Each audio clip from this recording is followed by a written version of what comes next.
Now, if you're starting with a new project, or you have a project and you need blocks and those blocks exist in another drawing, you can bring those into your current project. And the way to do that is to import the blocks. So from the drafting tab, you're going to see that we've got an import blocks command.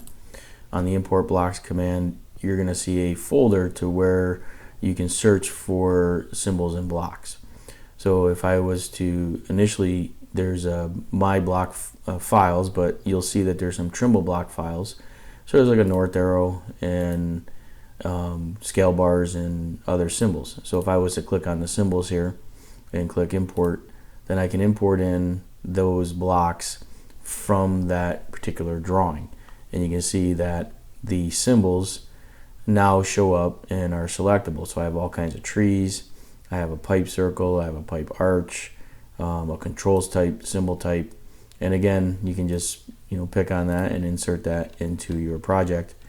And if I zoom in, you can see that it's actually going to show that particular symbol.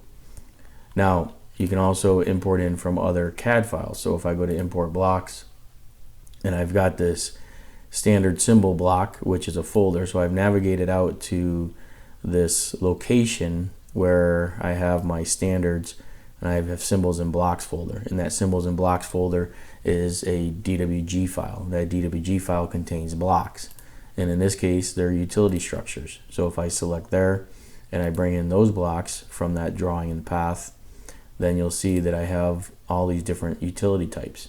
So if I was to pick on this 2B, I can pick the location where I want to insert it, and I can drop that point in and click insert, and now I've got that block in the drawing. So again, that's importing blocks from other CAD files.